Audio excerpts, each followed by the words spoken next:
I miss her every day. She's somebody in my family that was like my best friend. At this cemetery, there is no headstone for Angie Turlew. I could have left flowers out here. I don't know where to put the flowers. Her brother Cody says the family can't agree on what to write. No words to honor her. No closure. She used to come to my house every day, bring the kids over, play with my kids. We used to sit and talk for hours. Those talks now just a distant memory in what has become a 7-year saga. I had to deal with a lot of anger issues, you know, and I ended up drinking a lot because of it, and I went down that path of trying to numb my pain, numb my sadness, and numb all these emotions because I couldn't handle it anymore. Numbing the pain to forget what happened in 2017, Cody's sister was brutally killed. An autopsy report says Angie was stabbed 21 times, and court records say her 5-year-old son saw the whole thing. Her boyfriend, Daniel Winkler, was arrested, and police are looking for other suspects. But Winkler has yet to stand trial. I don't understand it. I probably never will. When thinking of her sister, Taya Michelle Earl wishes she could go back in time.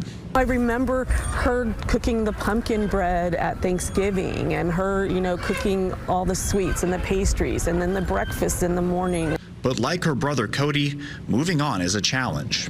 You get more angry that nothing has been finalized. We can't move past this and really mourn the death of my sister until something happens. According to the Judicial Branch of California, most felony cases should only take a year to close.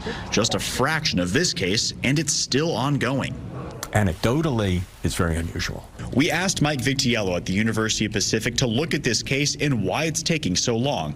There have been over 90 court hearings and 3 different jury trial dates, each one delayed. The COVID-19 pandemic is partially to blame, plus different district attorneys and a series of hearings to determine whether Winkler is competent to stand trial. Those proceedings take a while, and then, of course, the period of time that it takes somebody to be treated sufficiently so the person gains competency can take a while. With all these different things and his doctor evaluations pushing everything back and competency trials and all this kind of stuff, it's been tough. That tough journey could soon be ending. The judge ruled in January for the second time in this case, Winkler is competent to stand trial. Family members say it's another step towards honoring her memory. Just a relief of safety, I think, a feeling of safety finally, and that we can move forward. Moving forward is all this family wants right now. The judge in this case has set a trial date for the last week of May with the expectation it could last through the entire month of June. Both the Public Defender's Office and the District Attorney's Office declined to comment about this case. Angie's family says they plan to be there for every trial date.